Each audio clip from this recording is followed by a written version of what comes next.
Assalamualaikum warahmatullahi wabarakatuh. Waalaikumsalam Selamat siang warahmatullahi teman-teman wabarakatuh. semua dari jurusan Pendidikan MIPA Universitas PGRI Indraprasta Jakarta. Bertemu kembali pada mata kuliah PKLH yang diasuh oleh Bapak Dr. Rahmatullah. Kali ini kelompok kami yaitu dari kelompok penyeji 2 yang terdiri atas Indra Banyu Aji, saya sendiri Muhammad Ariful Hilal, serta Agustin Bencana Ungu akan menyampaikan materi tentang pengertian PKLH dan ruang lingkup pembangunan berkelanjutan.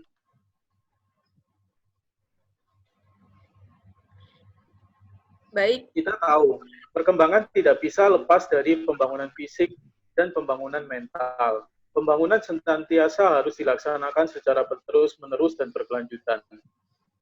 Pembangunan tidak bisa lepas dari pendidikan, kependudukan, dan lingkungan hidup. Nah, untuk mengetahui lebih lanjut tentang materi ini serta hubungannya dengan pembangunan berkelanjutan, marilah kita simak paparan yang akan disampaikan oleh kelompok kami, yaitu dimulai dari Saudara Agustin Kencono. Saya persilakan Saudara Agustin untuk menyampaikan materi ini. Ya baik, sebelum kita menuju apa saja itu ruang lingkup PKLH dan upaya-upaya untuk pembangunan berkelanjutan, kita mengawali dengan pengertian PKLH. PKLH itu merupakan proses menilai kembali nilai-nilai dan mengklarifikasi konsep dalam rangka yang membangun kemampuan dan sikap yang penting untuk memahami dan mengapresiasi hubungan antar manusia, kebudayaannya, dan alam sekitarnya. Di sini juga ada pengertian PKLH menurut UNESCO. PKLH juga memerlukan praktek dalam mengambil keputusan formulasi diri dari kode tingkah laku tentang penitik beratan isu lingkungan.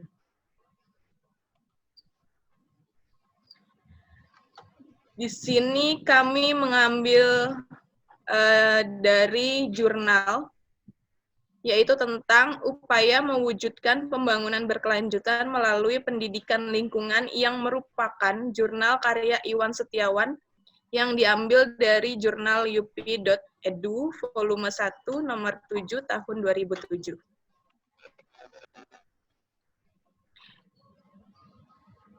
Yang merupakan jurnal ini yang kita tahu bahwa sekarang ini pendidikan lingkungan yang menjadi bahan pembicaraan di banyak media, merupakan sebuah cermin dari kegalauan akan permasalahan lingkungan yang semakin mengkhawatirkan.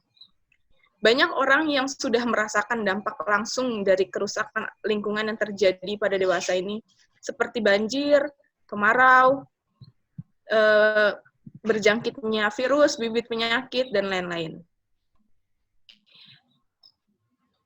Maka dari itu, upaya untuk mewujudkan masyarakat dunia yang peduli terhadap lingkungan hidup telah cukup lama dilakukan, di antaranya dari Sutrisno tahun 2005 membagi upaya-upaya tersebut menjadi 5 periode. Kita lihat dalam periode pertama, pada tahun 1940 sampai dengan 1972, tercatat hampir 60 perjanjian internasional yang berisi perlindungan beberapa komponen lingkungan hidup yang dianggap bernilai bagi manusia. Di periode kedua pada tahun 1972 sampai 1992, nah pada periode ini dilakukan penanganan masalah-masalah lingkungan yang konvensional seperti pelestarian flora dan fauna langka, polusi air dan udara, perlindungan habitat, dan lain-lain. Dalam periode ketiga, pada tahun 1992 sampai 2002, terjadi kemajuan-kemajuan berupa semakin meningkatnya kesadaran negara-negara di dunia tentang pentingnya pembangunan berkelanjutan. Pada periode keempat, pada tahun 1992 sampai 2002, terjadi kemajuan-kemajuan berupa semakin meningkatnya kesadaran negara-negara di dunia tentang pentingnya pembangunan berkelanjutan.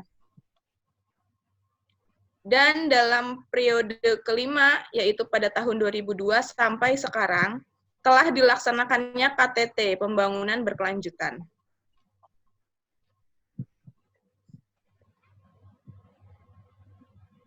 Nah, di sini ada yang namanya upaya mewujudkan pembangunan berkelanjutan melalui pendidikan. Apa saja? WSSD juga menghasilkan rekomendasi penting yaitu berupa dokumen Millennium Development Goals atau MDGs yang di dalamnya menekankan dalam mewujudkan pembangunan berkelanjutan pendidikan merupakan unsur terpenting. MDGs juga menghapus paradigma lama yaitu mengejar kepentingan ekonomi dan sosial melalui pertumbuhan ekonomi tanpa mempertimbangkan aspek lingkungan.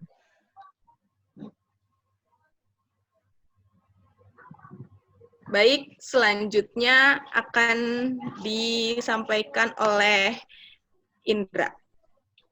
Oke, saya lanjutkan. Menindaklanjuti MDGs adalah satu, pendidikan untuk pembangunan berkelanjutan adalah isu multisektor yang membahas dimensi ekonomi, lingkungan hidup, dan sosial, serta mengharapkan adanya suatu pendekatan yang partisipatif dan holistik. Dua, pembelajaran pada setiap level atau tingkat harus terus diupayakan dan perlu menggunakan pemikiran dan refleksi yang kritis sebagai prasyarat untuk tindakan yang nyata bagi pelaksanaan pembangunan berkelanjutan. Yang ketiga, pembangunan berkelanjutan perlu terus disampaikan kepada seluruh perancang pendidikan di semua tingkatan, termasuk kursus praktis pendidikan yang berjenjang. Keempat, pendidikan adalah proses sepanjang masa yang dapat meliputi kependidikan formal, non-formal, dan informal. Yang kelima, tujuan pendidikan dari pembangunan berkelanjutan adalah untuk meningkatkan kemampuan masyarakat agar dapat melaksanakan perubahan yang positif dan berwawasan lingkungan. Untuk itu diperlukan adanya proses orientasi dan pendekatan yang partisipatif. Tantangan yang masih menghadang antara lain adalah berbagai masalah lingkungan yang semakin tak terkendali menunjukkan bahwa pendidikan lingkungan belum berhasil membentuk manusia yang peduli terhadap lingkungan. Kegagalan tersebut terjadi karena adanya sejumlah kelemahan dalam pendidikan lingkungan. Bahasan tersebut dikutip oleh Nurul Juliana R. Adapun permasalahan yang eksternal adalah pola pelatihan belum efektif, kepala sekolah yang telah mendapat pelatihan kurang mensosialisasikannya. Yang kedua, metode pengajaran didominasi oleh ceramah. Yang ketiga, kurikulum yang sudah ada sangat padat, sehingga sulit mengintegrasikan PLH ke dalamnya. Keempat, penegakan hukum di masyarakat masih rendah, dan keadaan lingkungan sekolah jauh lebih baik daripada lingkungan di luar. Karena itu, pendidikan siswa tidak optimal karena tidak sinkron dengan kondisi di luar.